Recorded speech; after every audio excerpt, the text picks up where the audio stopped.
Hi everyone, welcome back to Little Shop of Nerds. I am Julia with Mike. Mike. And in the background, you see Chewy. He's being a good boy. He's mommy's good little boy.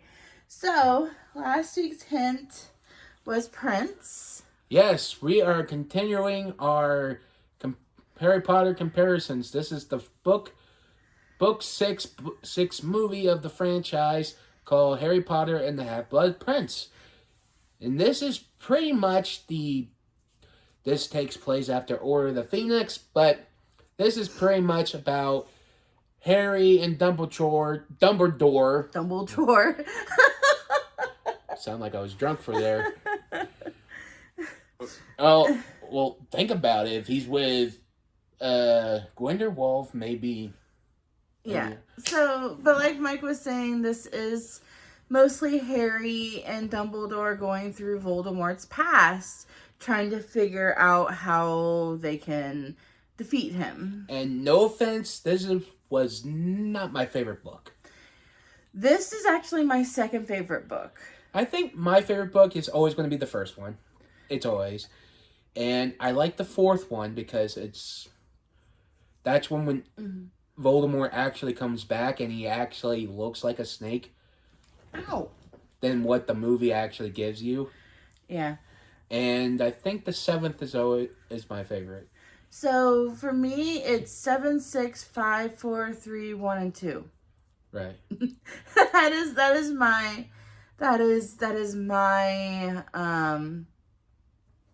like from my favorite book to my least favorite book. Because seven is where it all ends. Yeah. And 2, I just didn't really like 2 because it had a giant fucking snake in it.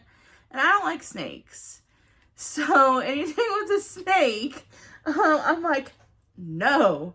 But yeah, and in the seventh book and movie we get to know more about. You mean the 6th one? Well, but we get and we're not talking about the 7th book yet. I know we're talking about the 6th one. I'm talking about how we get to learn about Snape in the 7th one. We learn about Snape in the 6th one.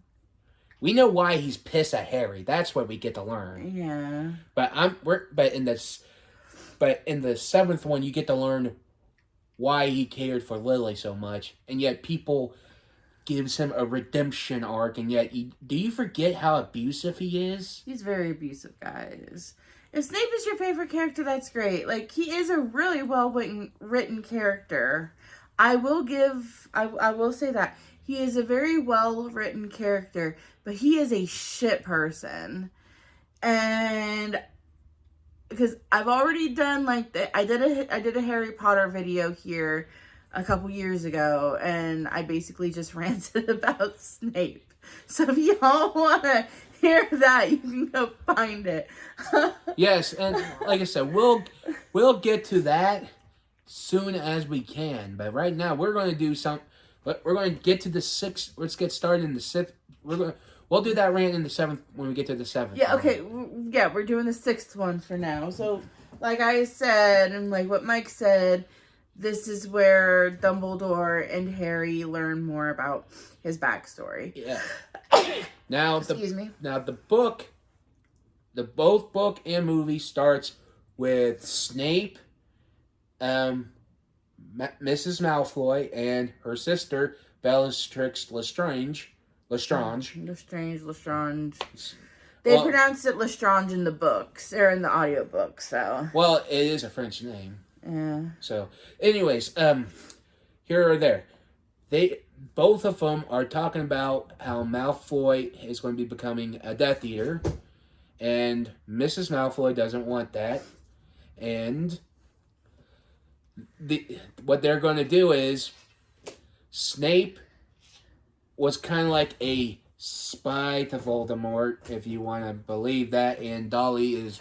Yeah, if you guys hear that, that's Dolly. She's being very rambunctious right now. And like I said, they want Snape to look after Draco, and they want Draco to kill Dumbledore, pretty much. That's both book.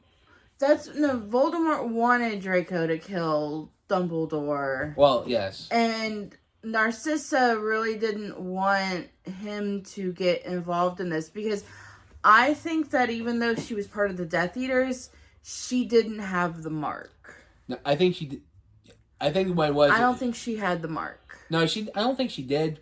But I think the reason why, because pretty much Lucius joined, and she's always going to follow her husband. Mm-hmm. But either way, both. What's her name? Narcissa. Narcissa and Snake, both in book and movie, make a. It's called an unbreakable vow. And if you not know what an unbreakable vow is, say if a wizard or a witch, whatever, make a vow not to hurt each other or whatever, or if they don't feel or do what they're supposed to, it's basically a binding contract. Pretty much. And if the other person breaks it, they'll die. Pretty much.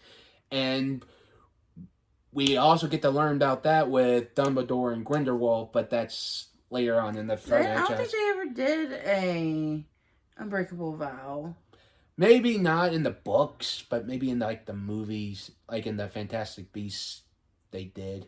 I mean, I didn't really watch Fantastic Beasts. Well, I did. I don't really count it as canon. It's not really canon. It's just because they made some mistakes. It's not really canon. It's just fan fiction, like the freaking Cursed Child. The only difference with the Fantastic Beasts movie is that they were written by J.K. Rowling. Pretty much. The play was not written by J.K. Rowling. No. But she gave her blessing for it, and. I have my issues with The Cursed Child. I didn't read the book, I tried to read the script for The Cursed Child. I only got 4 pages in, and I'm like, okay, nope, I can't do this because it's not Harry Potter. And they made Harry a deadbeat dad? Not a deadbeat dad, but they made him, like, I think, strict. Or something. Like, they also, all the Time Turners also got destroyed in the 5th book. Well, they had one magically appear, and they went back in time to save Cedric Diggory from being killed by Voldemort, and then he ended up becoming a Death Eater. Yeah, see... Cedric Diggory would never become a Death Eater, guys. And didn't also Dumbledore mention that in the 3rd book, why the Time Turner can be a dangerous thing of time traveling? Mm-hmm. Because it makes a man go crazy. Yeah, but I don't see how being saved from Voldemort would turn someone into a Death Eater. Like, that doesn't make any sense. And Cedric Diggory, of all people, I mean, come on, guys. All right. We're getting off topic. Let's get back to the book. Yes, like I said, they're both, like I said, they both make the unbreakable vow. And then we cut to Harry at pretty much a train station. Was that both in book or movie, I think? No, that was just in the movie. Yes, in the movie it was, and I forget. In the book, okay, so in the book, Harry was at his aunt and uncle's house because he was waiting for Dumbledore to arrive. Yes. Because Dumbledore was going to come pick him up and going to take him to the Burrow. But he had to talk to Harry first. Yes. So Dumbledore arrives. I think he also wanted to talk to Harry's aunt and uncle. So they're waiting for him to arrive. He was supposed to arrive at 11 p.m., but he was late. And this is where we find out that when Sirius died, Sirius left everything to Harry. So Harry got all of his gold, got Grimmauld Place, an inherited Kreacher. And Harry said he didn't want Kreacher. He said let him work at the... Yeah, they sent him to Hogwarts to work with the house elves there. Yeah, and I kind of agree with Harry. I wouldn't want that. Yeah, because Harry had said that he didn't want Kreacher, because Kreacher was the one that sold out Sirius in the last book, at the end of the 5th book. And Dumbledore's like, well, we can't let him free because he knows too many secrets, and it would probably kill him. Yeah. And because the place that he probably would have went to would have been to the Blacks. Yeah. Or to Narcissa or Bellatrix.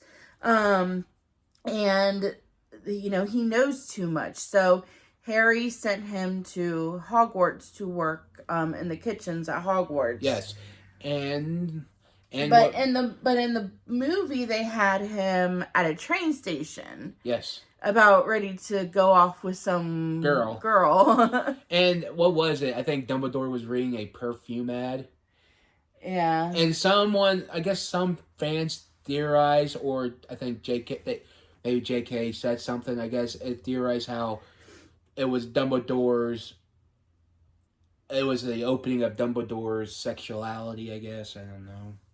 Because I mean, sometimes people read a little too much into it. Yeah, because it mentioned he said, I think did J.K. Rowling say he. She came out after the series had been released that he was gay. So, but to be honest, guys, I had a feeling that he might have been gay by the time I finished the 6th book when it first came out. I always had a theory he was always asexual. I mean, yeah, because I mean, you never see him with any girls or anything, and you never see him with anybody. And after I finished the 6th book, because I did get the book, I didn't get it at midnight release, but I did get it the day it was released. Because I had it pre-ordered, because it was a birthday gift for my mom. And I went to the mall, picked it up, went home, and I started reading it. I had it run like 3 days. And when I finished the 6th book, I remember thinking, I wonder if Dumbledore is gay. Well, either way. Turned out he was. Either way, like I said, he's talking to the Dursleys. He talked about how Harry's going to be becoming an adult soon, and Mr. Dursley was like, then he's only going to be he's still a minor if he's 17. He's like, Dumbledore explained, in the wizarding world, when you're 17, you're an adult. Mm-hmm. But either way, he explained so much what his instructions was to Petunia, to the family.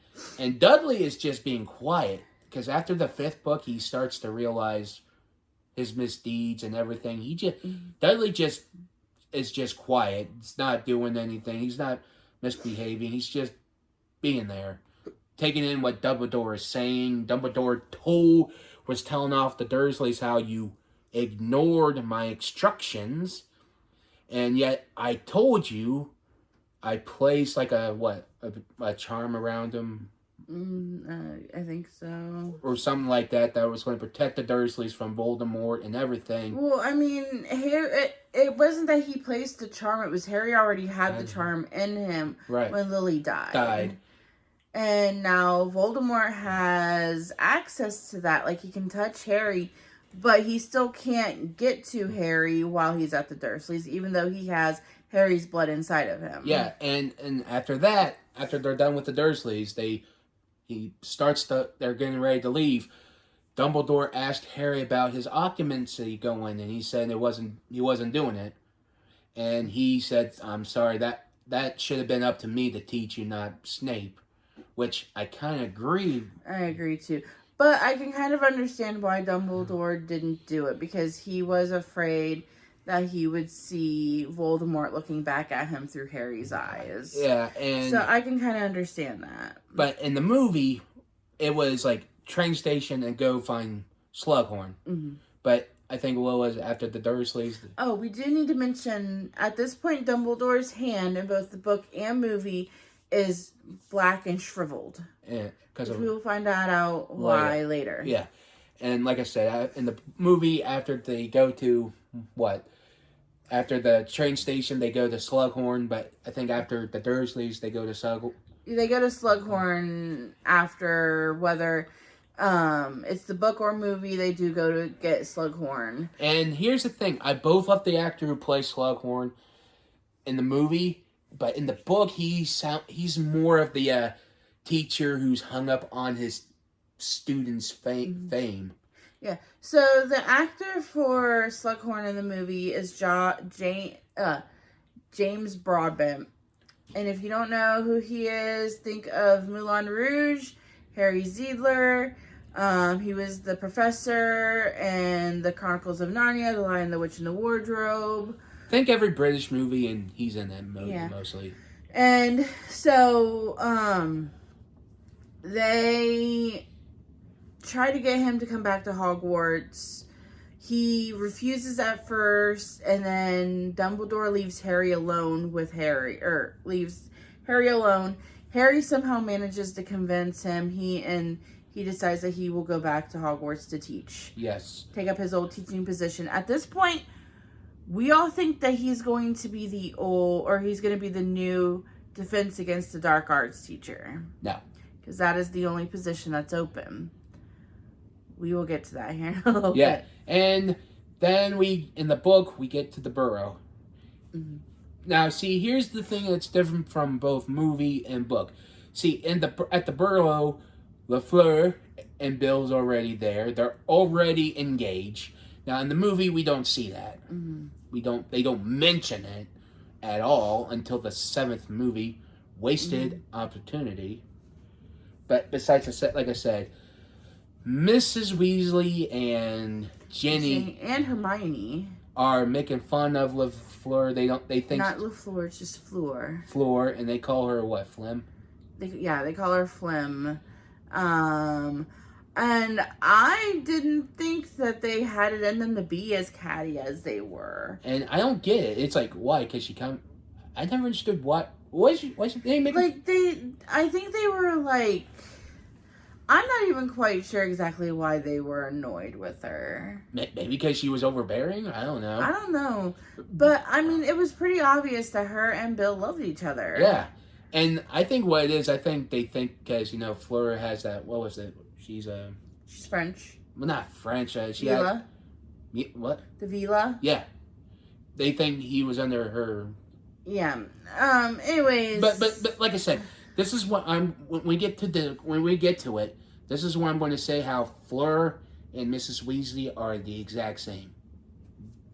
Yeah. But I'm going to say that until we get to it. I get why you're saying that because I can kind of see it too. We'll get to that when we get to it. But... Anyway, so in the book, they put Harry in Fred and George's old room because Fred and George had moved out because their apartment is now above their shop that they had opened up in called? It's called Weasley's Wizarding Wheezes, and it opened up in Diagon Alley. And which they actually mentioned that, which I do believe we forgot to mention when we did the 5th one. They did announce that they were opening a shop in Diagon Alley when they left towards the end of the 5th book. So, so they're moved out. Harry is staying in that room. Hermione gets hit in the face with one of their products, gets a black eye. And then they all go to Diagon Alley. Diagon Alley is very dead. It's pretty much the only shop that's almost... There's like a couple shops open, but the most shop that's really running alive is Fred and George's shop. Yeah. And you can see in both book and movie, it's packed. Everyone's buying stuff. What was it? Ginny buys a puffskin? No, it's a pygmy puff. Pygmy puff, that's what it was. Named Arnold. And they're buying... Any other name. She could have chosen any other name. But just like she named Ron's owl Pigwidgeon. And Ron calls him Pig? Yes. And, any other name. But like I said, they're just going through stuff, trying to... But in the book, we see Malfoy getting his robes tucked and Harry's over listening. See, this is also... We don't get that in the movie, but both book and movie... They do follow him to Borgin and Burke's. And they are trying to figure out exactly what he was in there for. And they don't figure it out. I think in the movie they find out that he's there for the Vanishing Cabinet. But in the book, they can't figure out what he's in. Because Hermione tries to go in there and ask. And the guy, I think it was Borgin, would not let her know what he was in there for. Oh, shit. You know what we actually forgot? Mm-hmm. In the very, very beginning of the book, Cornelius Fudge meets with the Prime Minister. I forgot about that. Yeah, they do. They completely cut that out of the movie. Yeah, so he meets with the Muggle Prime Minister, but at this point, Cornelius Fudge isn't the Minister of Magic or Minister for Magic. Well, In the British version, he's called Minister for Magic, and in the English version, he's called Minister of Magic. So then we find out that it's Rufus Scrimgeour, and something like that. In the book, they describe him as a lion. Yeah. And the actor who plays him, I'm like, holy shit, he does. Yeah. He kind of does look like the book. And he was talking about how, so when Cornelius Fudge mentions at one point how the Prime Minister's predecessor had thrown him out the window. And it turns out that his predecessor, the current Prime Minister's predecessor, would have been Margaret Thatcher, which she was called the Iron Lady. Yeah. So I'm not sure if hopefully one of you guys can point it out. No, can let us know who the Prime Minister was during 1996, 1997, because that's when this book does take place. All right. Fast forward back to, and after Diagon Alley, they're getting ready to go to Hogwarts in the book. They're getting ready to go to Hogwarts. They pretty much saying some bullshit because of Fleur, and then they go to the Hogwarts Express. But in the movie, it's just straight to the Hogwarts Express. Mm-hmm. And see, in the book, Professor Slughorn is already on the train, and he has a cabin waiting for him, and only people who would actually go was his people he deemed worthy to go. And Malfoy, he calls it the Slug Club. And Malfoy's trying to butter him up how his family's famous with this and that, and he didn't want him. Yeah, but he wanted Harry, because Harry would have been his, from the way that Dumbledore described it, Harry would have been his most prized possession, because he is the boy that lived. That, and also how he reminds... And the chosen one. That, and also how much he reminds himself of Lily, pretty much. Lily was his favorite student. And he says she was good at potions. Yeah, so he pulled in, people that he thought that he would have been able to get something out of. And so, he had, Neville in there, because Neville's parents were really good at Aurors.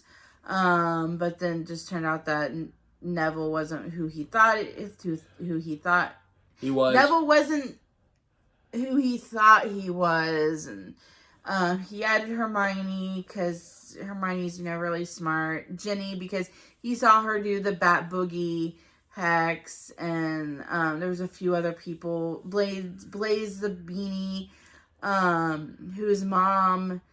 I think is a Black Widow, because all of her husbands end up dead. Yes, and like I said, this is in the book. She became extremely rich. This is all in the book. See, in the movie, it's different. They're on a train. Harry wants to get info from Malfoy because what he heard, and pretty much used the invisibility cloak. But only way he can do it, because Dumbledore told him to keep his invisibility cloak on him at all times. Now, here's where it's different, right? Now, they both book and movie, Harry used this, blackout powder? Whatever it's called. No. Remember in the movie, there was, only way he could get into the cat?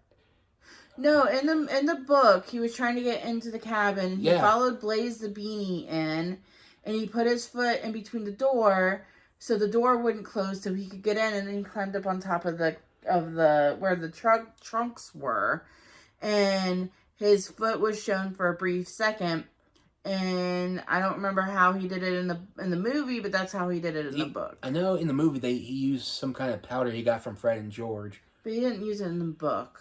Yeah, well, either way. Once Malfoy finds him, he pretty much used what? He used the full body bind curse on him, kicked him in the face, covered him up with his invisibility cloak, and was like, they won't find you until they reach London.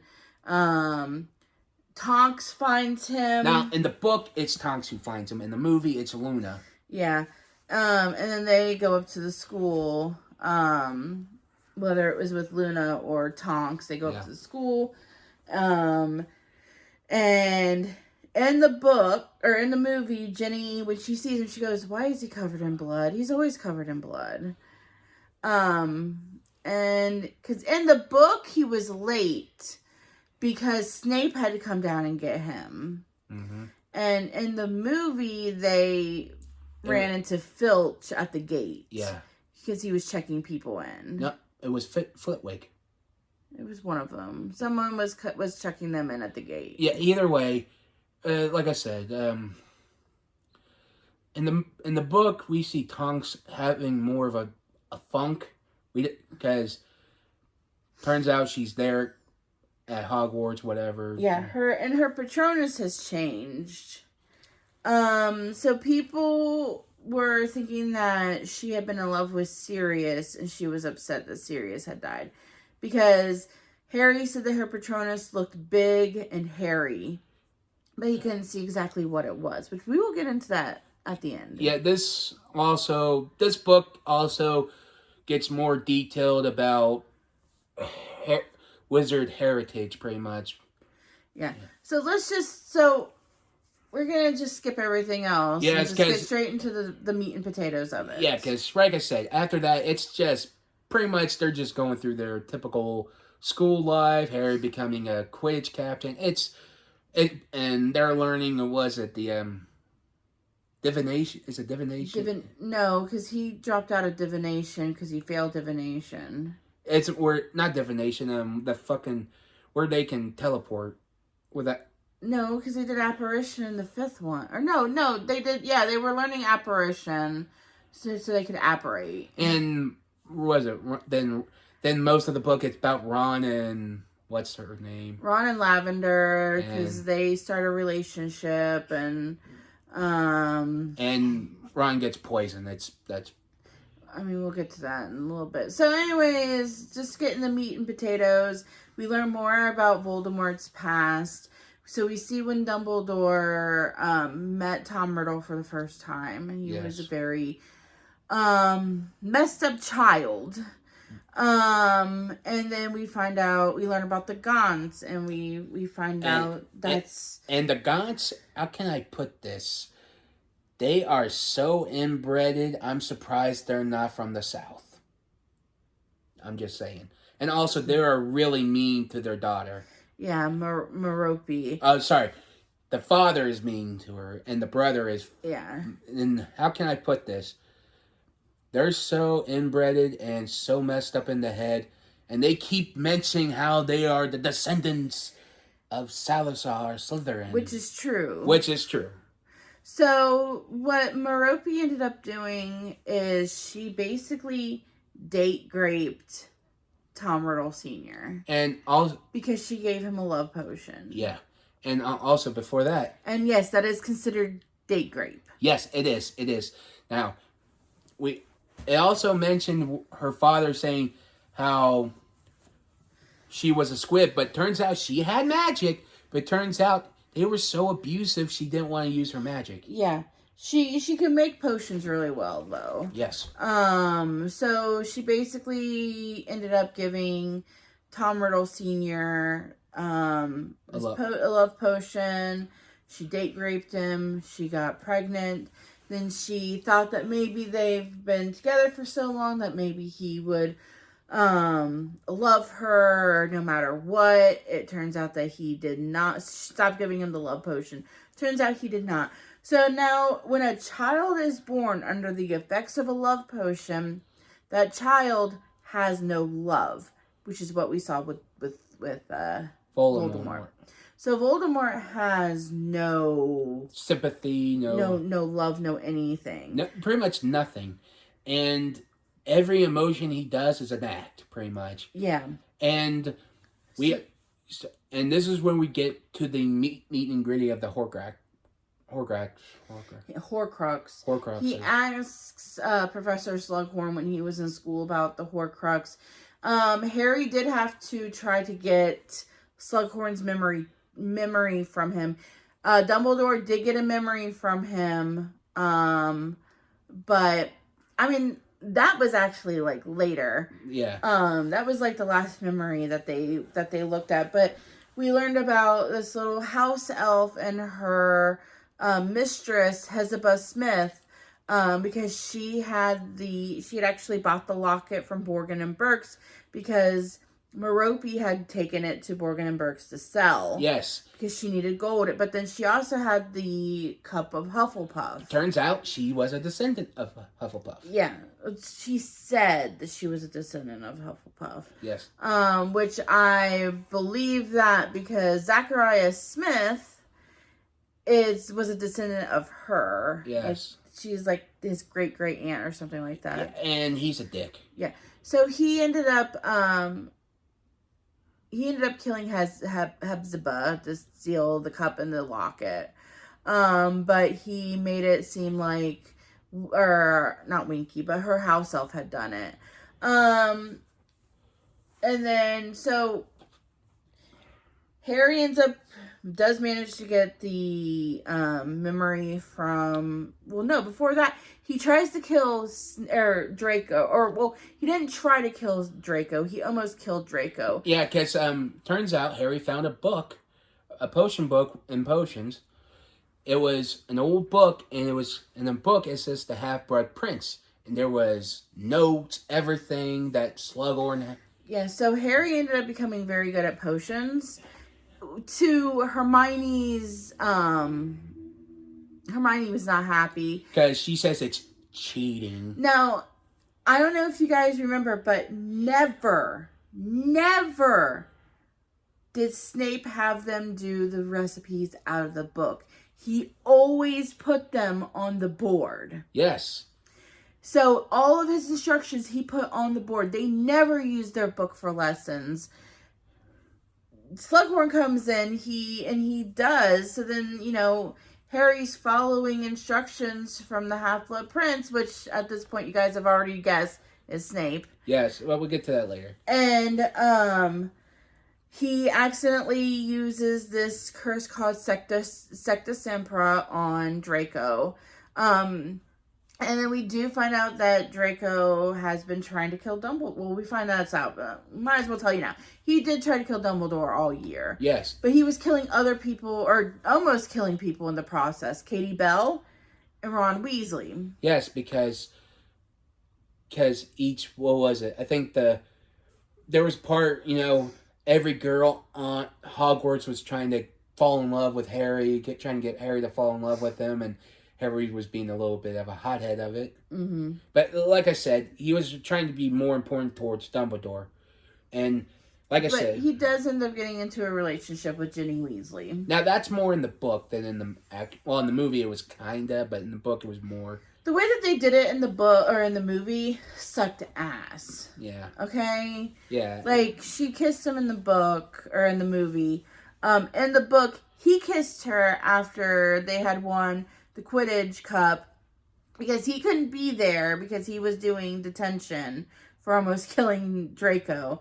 And she came running towards him, and he kissed her in the common room with everybody watching. And then Ron just kind of like gave him like a nod of approval that, yeah, you can date my sister. Yeah. See, that's different. That wasn't the difference in the book and the movie, but in the book we get more. Like I said, what was it? Ooh, I lost my train of thought. Oh, yes, back to Draco. See, Snape heals him with a charm. Yeah, some sort of charm. But I think in the book, they say he was singing it. In the movie, he was just saying it. Yeah, I don't know. Anyways, he does end up saving Malfoy, so Malfoy doesn't die, Draco doesn't die. And Harry asks him, where you learn... What he sees a book. It was a potion book, but it was before Snape catches him. Yeah, because he didn't have his potion book. Yeah, because turns out Snape knew the curse or charm that Harry used. And Harry goes to get Ron's book, and he asks, he's like, what's this name? And he says, that's my nickname. Yeah, the name in the book was Runel Waslib. Yeah. Because they had like they bought these pens or these quills from George. They were auto-correcting quills, and the charm was starting to wear off. Pretty much.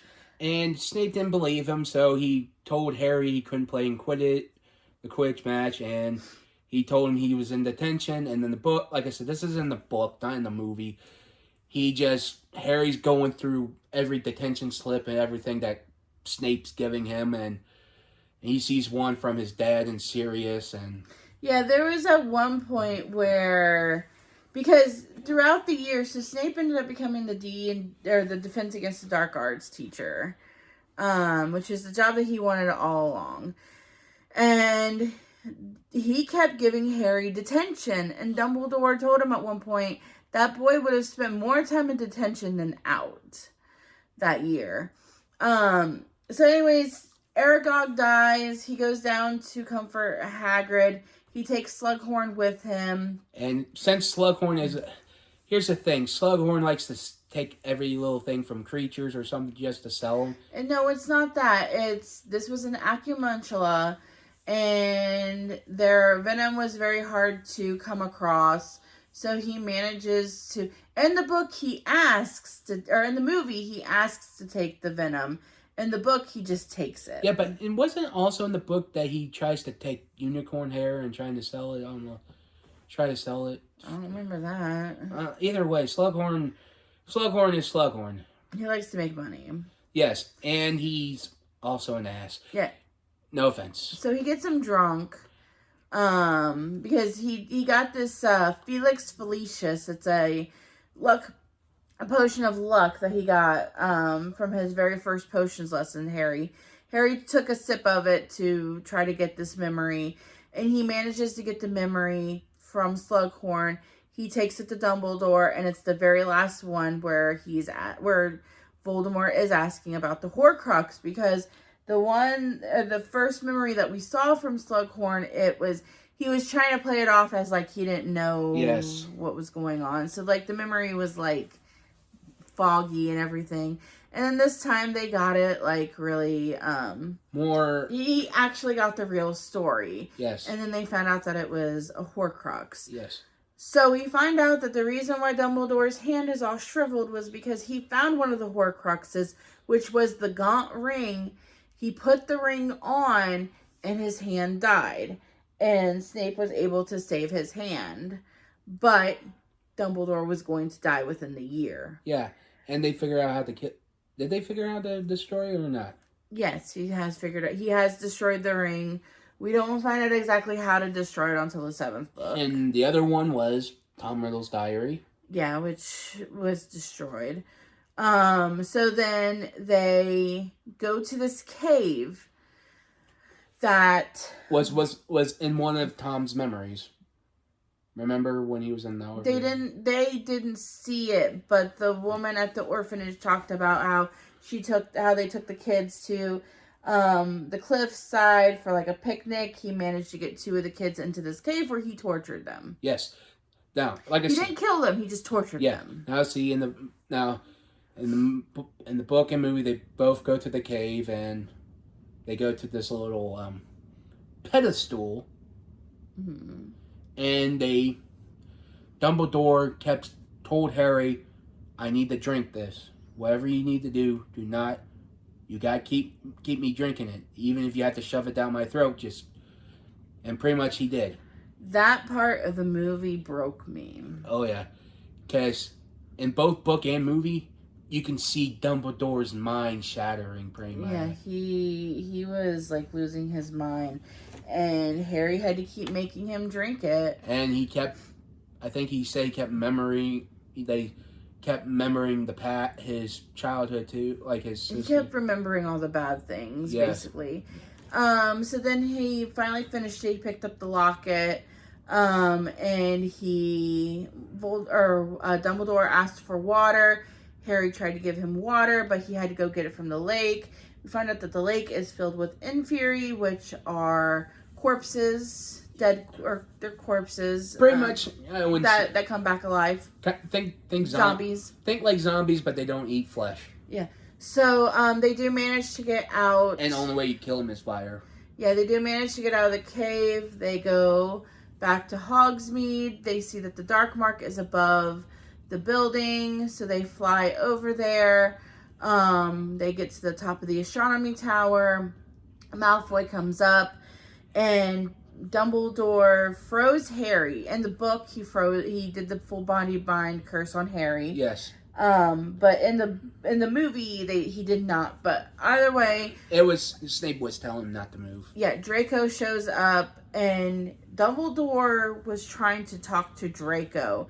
He was trying to get Draco to lower his wand, and you could see Draco hesitating. Yeah, but then Bellatrix and Greyback and a couple of other Death Eaters showed up, and they were encouraging Draco to murder Dumbledore. He wouldn't do it. Snape shows up, and Snape is the one that kills Dumbledore. Yes, and that's both in book and movie. Now, you're going to wondering...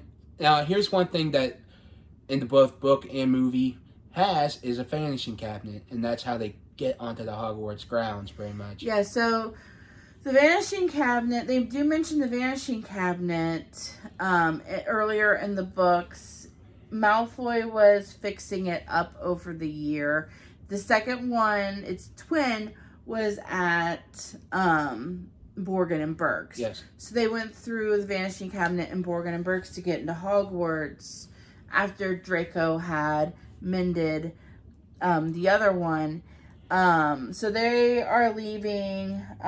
No one died, but Bill did get slashed across the face by Greyback. Yes, and this is where I'm going to have to put my... See, he does get slashed by Greyback, and after all the chaos and stuff, Mrs. Weasley is worried about Bill because she's... We're not going to get to that yet. We will get to that in a minute, because you're throwing everything off. So Harry's chasing after them. And then that's when we find out that Snape was the Half-Blood Prince. Cool. Now you can talk about... Cool name, by the way. Yeah. Okay, now we get to it. Now in the both book and in the movie, you don't see the aftermath, pretty much. He doesn't even show up in the movie. Yeah. You don't see the aftermath of after this little fight thing, whatever. Because in the book, they cause more chaos at the grounds. Yeah. Because Harry gave Hermione, Ron, and Ginny the rest of his luck potion. And they wanted him to take it. He goes, I don't need luck. I'll be with Dumbledore. Yes. And then they do tell him that if they didn't have his potion, they probably would have died because it just seemed like that all of the curses were missing them. Yes. So then they go up to the hospital wing, and we see Bill lying in the bed with his face slashed. Now, here's the thing. Now, Mrs. Weasley is trying to help Bill, heal Bill, and she's worried about him because he's afraid because he's going to be a werewolf, but they don't know if he's going to be a full werewolf because because he wasn't fully transformed when he attacked Bill. Yes. And this is why I had to say Fleur comes in and steps up and says, "Who gives a shit?"